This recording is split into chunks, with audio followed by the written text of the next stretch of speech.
اعوذ باللہ من الشیطان الرجیم بسم اللہ الرحمن الرحیم۔ تمام سننے والوں کو دل کی گہرائیوں سے السلام علیکم۔ ناظرین، داستان کربلا، مدینے سے مدینے تک کا سفر۔ کل کی ویڈیو میں ہم نے یہ جانا تھا کہ یزید نے حاکم بننے کے بعد امام حسین سے بیعت کا تقاضا کیا۔ امام حسین نے انکار کر دیا اور مدینہ کو چھوڑ دیا۔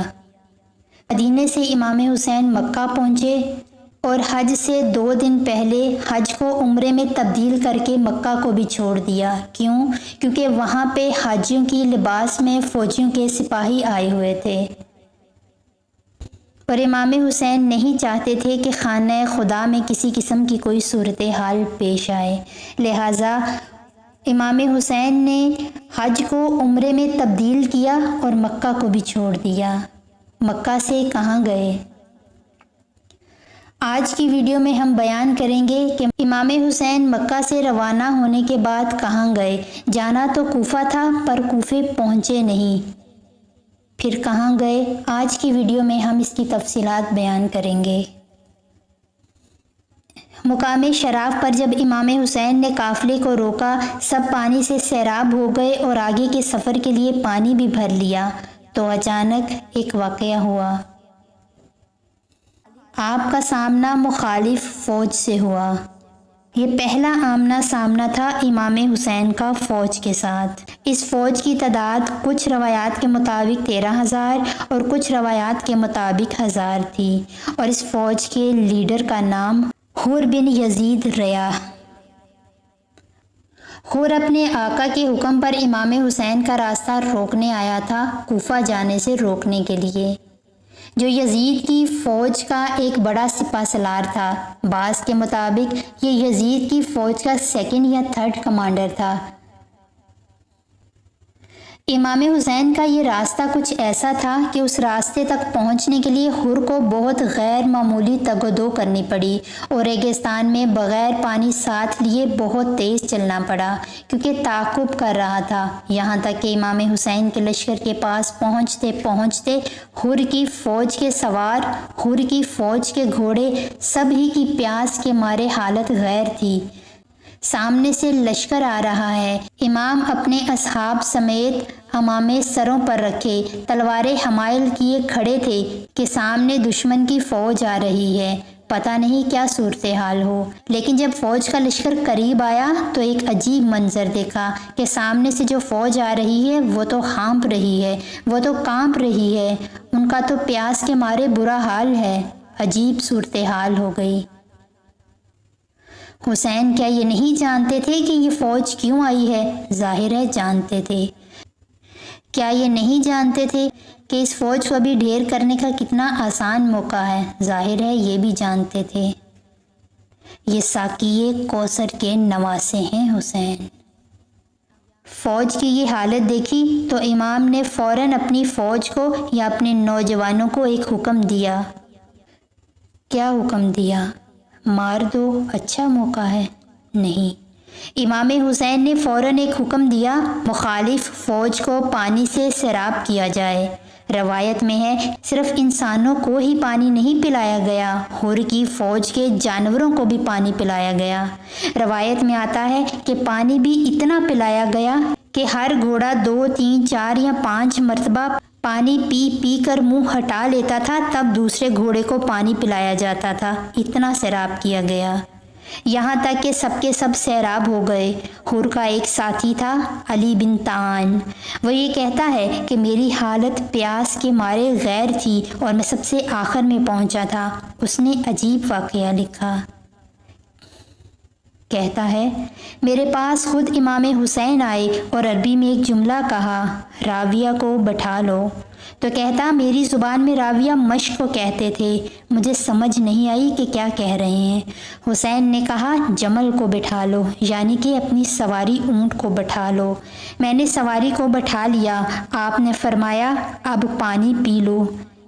کہتا ہے میں اتنا بدحواس تھا، میری حالت اتنی غیر تھی کہ میں پانی پینے کی کوشش کرتا تھا، مجھ سے پانی پیا نہیں جاتا تھا، پانی نیچے گر جاتا تھا۔ اللہ اکبر۔ حر کی فوج کا یہ سپاہی علی بن لعان کہتا ہے کہ جب مجھ سے پانی نہیں پیا گیا تو امام نے خود اپنے ہاتھوں سے مشک کے دہانے کو ٹھیک کیا اور مجھے پانی پلایا۔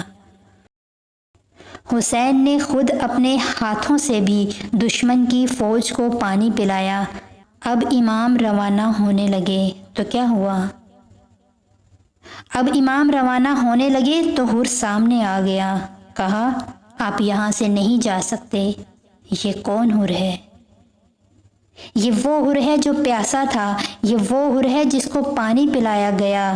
یہ حر کس کا راستہ روک رہا ہے؟ امام حسین کا۔ کیا امام حسین کو نہیں پتا تھا کہ یہ ہوگا؟ ظاہر ہے پتا تھا، پھر بھی پانی پلایا تھا۔ حر نے آپ کو جانے نہیں دیا۔ کہا حسین مجھے اس لیے بھیجا گیا ہے کہ میں آپ کو گھیر کر عبید اللہ ابن زیاد تک پہنچا دوں۔ یہاں تک کہ ایک موقع آیا جب امام حسین دوسری طرف جانے لگے تو حر نے آگے بڑھ کر آپ کے گھوڑے کی لگام پکڑ لی اور کہا کہ میں آپ کو جانے نہیں دوں گا، آپ یہاں سے نہیں جا سکتے۔ فرزند زہرا کو غیظ آیا۔ امام حسین نے کہا حر یہ تم نے کیا حرکت کی؟ حر تیری ماں تیرے غم میں روئے۔ یہ جملہ عرب میں ایک غیظ کے عالم میں کہا جاتا تھا۔ اور اب حر کا جواب سنیے۔ جب امام حسین نے یہ جملہ بولا تو حر نے کیا بولا؟ حر بولا حسین آپ نے تو مجھے یہ جملہ کہہ دیا۔ حسین آپ کے علاوہ کسی اور نے یہ جملہ مجھے کہا ہوتا تو میں یہ جملہ اسی کو پلٹا دیتا، لیکن میں کیا کروں؟ آپ کی ماں کا نام فاطمہ الزہرا ہے، میں اس کا نام نہیں لے سکتا۔ اس طرح دل میں احترام بھی تھا۔ قصہ مختصر یہ کہ حر امام کو گھیر کر کربلا لے آیا۔ 2 محرم 61 ہجری۔ امام علی مقام کا قافلہ ایک مقام پر آ کر رکا۔ 2 محرم ایک عجیب واقعہ ہوا۔ وہ واقعہ کیا تھا؟ جب قافلہ اس مقام پر پہنچا بہت تیز ہوا چل رہی تھی، مٹی کا ایک گرداب ہوا میں اڑا، مٹی محمل تک پہنچی۔ امام حسین کی بہن جناب زینب نے تڑپ کر ایک جملہ کہا۔ امام حسین سے کہا کہ بھائی جتنی جلدی ہو سکے اس جگہ سے آگے بڑھو، یہاں سے آگے چلو۔ امام حسین نے کہا بہن زینب کیا معاملہ ہوا ہے؟ کہا بھائی اس جگہ کی مٹی سے مجھے آپ کے خون کی خوشبو آ رہی ہے، میرا دل بہت بے چین ہو رہا ہے، اس کی خاک میرے بالوں میں آ رہی ہے، سو یہاں سے آگے چلتے ہیں۔ لیکن امام حسین نے حضرت عباس سے کہا عباس ایک کام کرو، ذرا یہاں کے کچھ رہنے والے لوگوں کو بلاؤ، کچھ مقامی لوگوں کو بلاؤ۔ لوگوں کو بلایا گیا۔ امام حسین ان سے مخاطب ہوئے، کہا اس جگہ کا کیا نام ہے؟ کسی نے کہا نینما کہتے ہیں اس جگہ کو۔ کسی اور شخص سے پوچھا، کسی نے کہا غازیہ کہتے ہیں اس جگہ کو۔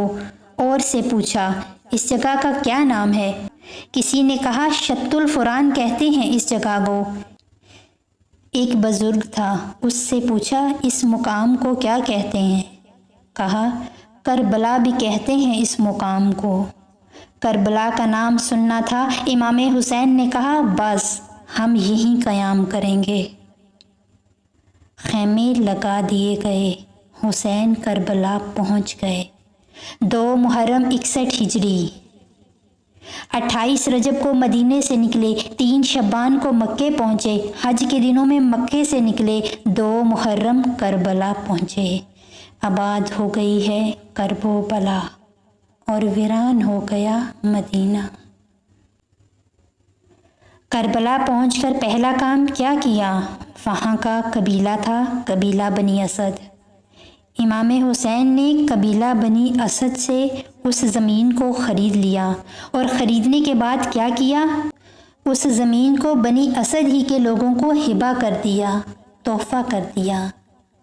بس ایک مکالمہ کیا امام حسین نے بنی اسد کے لوگوں سے۔ امام حسین نے بنی اسد کے لوگوں سے کیا کہا؟ امام حسین نے بنی اسد کے لوگوں سے کہا دیکھو بنی اسد والو، اس زمین پر ہماری قبریں بنیں گی، تو بنی اسد والو، جب کوئی ہماری قبروں کا پتہ پوچھتے ہوئے آئے تو انہیں پتہ بتا دینا ہماری قبروں کا۔ جو ہماری قبر کی زیارت کی غرض سے آئے تو اسے اپنا مہمان بنا لینا، اسے پانی پلانا۔ پھر امام حسین نے 3 فقرے مختلف طبقات سے کہے۔ بنی اسد کے مردوں سے امام حسین نے ایک بات کہی، پھر بنی اسد کی عورتوں سے امام حسین نے ایک بات کہی، اور پھر بنی اسد کے بچوں سے امام حسین نے ایک بات کہی۔ پہلے مردوں سے کہا، اے بندگان مردان بنی اسد، جب یہ فوج ہمیں مار کر چلی جائے نا اور ہمارے لاشیں دفنائے نہ جائیں، ہمارے لاشیں یوں ہی بے غور و کفن پڑے ہوں، تو دیکھو تم کھیتی باڑی کے بہانے آنا، ہماری قبریں کھود کر ہماری لاشوں کو دفنا دینا۔ بنی اسد کے لوگ حیران، کیا کہہ رہے ہیں امام؟ بہرحال مکالمے کے بعد جب وہ جانے لگے تو امام حسین نے کہا، اے بنی اسد کے لوگوں، اپنی خواتین کو بھیجنا، میں نے ان سے مخاطب ہونا ہے۔ بنی اسد کی خواتین آئیں، مولا کیا ماجرا ہے، یہ کیا ہوا ہے؟ کہا، دیکھو میں فاطمہ کا بیٹا ہوں، دیکھو میں زینب کا بھائی ہوں، دیکھو میں نے تمہارے مردوں سے ایک بات کہی ہے، دیکھو اگر تمہارے مرد نہ آئیں، ہمیں نہ دفنائیں تو تم آنا پانی بھرنے کے بہانے اور کسی انداز سے، بے شک گڑھے کھود کر کسی بھی انداز سے ہمیں دفنا دینا۔ عورتیں حیران۔ بہرحال اس مکالمے کے بعد بنی اسد کی عورتیں جانے لگیں تو امام حسین نے کہا، اپنے بچوں کو یہاں بھیجنا۔ بچے آئے۔ کہا، امام کیا ماجرا ہے؟ کہا، بچوں دیکھو، اگر تمہارے ماں باپ نہ آئیں نا تو تم ایک کام کرنا، ہماری لاشیں یہاں پڑی ہوں گی، تم یہ کرنا کہ تم کھیلنے کے بہانے آنا اور ہاتھوں میں مٹی بھر بھر کے ہماری لاشوں پر ڈالنا۔ بچوں کو قبریں کھودنے کا تو نہیں بول سکتے تھے نا۔ امام نے کہا، دیکھو بچوں، تمہارا کھیل ہو جائے گا اور ہماری تدفین ہو جائے گی۔ آج بھی کربلا میں بعد شام غریباں یہ منظر عجیب ہوتا ہے کہ بنی اسد کے لوگ آتے ہیں، آج بھی وہ اپنے انداز میں آتے ہیں، دفنانے کا جو سامان ہوتا ہے وہ لے کر آتے ہیں اور اپنے مخصوص انداز میں چلتے ہیں۔ شاعر نے اس واقعے کو یوں بیان کیا ہے، جب کربلا میں داخلہ شاہ دی ہوا، تب ذوالجناح شاہ بھی آگے نہ بڑھ سکا۔ آگاہ بنی اسد کا قبیلہ بھی آ گیا۔ سرور نے ان سے پوچھا، یہ ہے کون سی جگہ؟ بولے، بنی اسد کہ نام ہے اس کا کربلا۔ مولا نے ان سے روکے وصیت میں یہ کہا، کچھ امتحان ہم پہ کڑے ہوں گے یہاں، 10 دن کے بعد لاشیں پڑے ہوئیں گے یہاں، تو اے بنی اسد والو میرا لاشا اٹھا لینا اور کفن بھی پہنا دینا، میری مرکت بنا دینا۔ امام حسین نے بنی اسد والوں سے کلام کرتے ہوئے کیا کہا؟ بنی اسد والوں سے کہہ رہے ہیں، اے بنی اسد والو، میرا اکبر بھی، قاسم بھی، عباس بھی اور اونو محمد میرے پرمہن سب پڑے ہوں گے میدان میں بے کفن، ہوگی مجبور لاچار تیری بہن، اس کو تم ایک ردا دینا، میری مرکت بنا دینا۔ اور کہا، میں نبی کا نواسا ہوں اے دوستو، فاطمہ کا دلارا ہوں اے دوستو، تم سے شبیر کچھ بھی نہیں مانگتا، صرف ایک بات کہتا ہوں اے دوستو، کربلا کو سجا دینا، میری مرکت بنا دینا۔ جب بھی زائر زیارت کو آئے میری، اس کو مہمان رکھنا یہاں 3 دن، ان کو پانی پلانا میری سمت سے، ان کو کھانا کھلانا یہاں 3 دن، ان کو میری دعا دینا، میری مرکت بنا دینا۔ اور عصر کو تن سے سر میرا ہوگا جدا، میری حرمت کریں گے اہل سقر، دشمنی میں وہ حد سے گزر جائیں گے، گھوڑے دوڑائیں گے وہ میری لاش پر، میرا لاشا بچا لینا، میری مرکت بنا لینا۔ پھر بنی اسد کے قبیلے کے بچوں سے بھی اسی طرح مخاطب ہوئے۔ اپنی مٹھی میں مٹی اٹھا کر تمہیں ہو سکے تو میری لاش پر ڈالنا، میری ماں سے دعا لینا، میری مرکز بنا دینا۔ دیکھنا تم کے کچھ وقت گزرے گا جب، اور روزے ہمارے بنیں گے یہاں۔ نام تو ہے اس جگہ کا کرب و بلا، کل اسے سب کہیں گے رشک جنا۔ تم بھی جنت کو پا لینا، میری مرکز بنا لینا۔ اب میں کہاں جاؤں گا بے کس و بے وطن، سب کہیں گے مجھے شاہ تشنہ دہن۔ رن میں تیروں کا ہوگا میرا پیرہن، خاک کرب و بلا ہوگی میرا کفن۔ سب کو خاک شفا دینا، میری مرکز بنا دینا۔ اب بھی اشور کو روزہ شاہ پر آتا ہے جب قبیلہ اسد کا نظر، شاہ دین کی وصیت انہیں یاد ہے، اب بھی ماجد یہ کہتے ہیں وہ نوحہ گر، شاہ کا لاشا اٹھا لینا، میری مرکز بنا لینا۔ تو ناظرین، امام حسین 28 رجب کو مدینہ سے چلے، مکہ پہنچے، حج کو عمرے میں تبدیل کیا، پھر مکہ سے بھی روانہ ہوئے۔ جانا کوفہ تھا، کوفہ نہ جا سکے، حر نے راستہ روکا اور امام حسین کو گھیر کر کربلا میں لے آیا۔ امام حسین نے یہاں بنی اسد کے قبیلے سے مکالمہ کیا، مکالمہ کر کے امام حسین نے بنی اسد کے لوگوں سے زمین کو خریدا اور واپس انہی کو تحفے میں دے دیا، اور اب امام حسین کے خیمے لگ گئے ہیں۔ 2 محرم آ گئی ہے، کربلا کا میدان آباد ہو گیا ہے۔ ناظرین، اس سے آگے کی داستان ہم اگلی ویڈیو میں بیان کریں گے۔ ویڈیو پسند آ جائے تو ہمارے چینل کو like, share, comments and subscribe کر دیں اور بیل آئیکن آل پر کلک کر دیں تاکہ ہماری ہر آنے والی ویڈیو کا نوٹیفیکیشن آپ کو ملتا رہے۔ جزاک اللہ۔